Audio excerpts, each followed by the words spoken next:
अस्सलामुअलैकुम नाज़रीन, Urdu TV channel में खुशामदीद। व्यूअर्स, ड्रामा सीरियल मेरा दिल मेरा दुश्मन की एपिसोड 36 की न्यू प्रोमो नशर कर दी गई है, जिसमें आप देखने वाले हैं जावेद जब घर आया तो देखता है कि शहाना मजे से बैठी खाना खा रही है। शहाना को बातें समझाने के बाद भी उसकी जबान बंद नहीं हुई। उसकी जावेद से तकरार हुई तो उसे कहती है, बुढ़ापे में ये लोग बीमार होकर बिस्तर पे पड़ जाते हैं और दूसरों की जिंदगी हराम कर देते हैं। जावेद कुछ वक्त के लिए अपनी माँ के पास भी बैठा, उनकी तबीयत का पूछता है और बस। फिर कुछ ही दिनों बाद शहाना जब जावेद की वालदा के पास आई, उनके हाथ से पकड़ा तो हाथ को साकित पाया और फिर कुछ ही देर बाद उसे इल्म हुआ कि वो इस दुनिया में नहीं रही। अब ये शहाना जैसी डाइन वावेला कर रही है। अम्मी उठें, मगर अम्मी तो अब हमेशा हमेशा के लिए सो गईं और अब जाकर शहाना खुश भी होगी, मगर ये तो उसके अब अंजाम का वक्त है।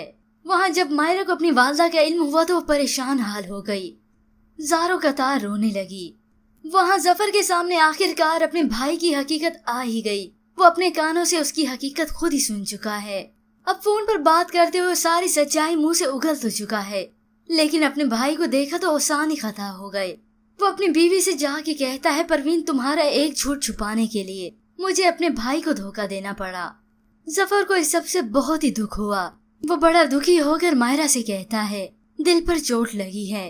तो मायरा भी बहुत ही दुखी होकर कहती है, ऐसी बहुत सी चोटें खाई हैं मैंने जब मेरे ही भाई ने रुपयों की खातिर आपसे ब्याह दिया था।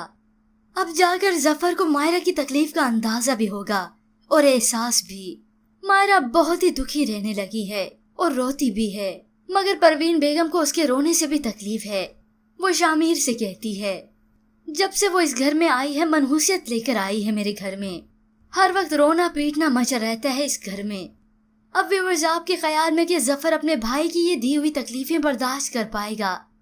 क्या वो ये सदमा सह जाएगा या फिर मौत के मुंह में चला जाएगा? इसके मुतालिक हमें अपनी कीमती राय जरूर दीजिएगा। मज़ीद ड्रामा प्रोमो के लिए आप देखते रहिए उर्दू टीवी।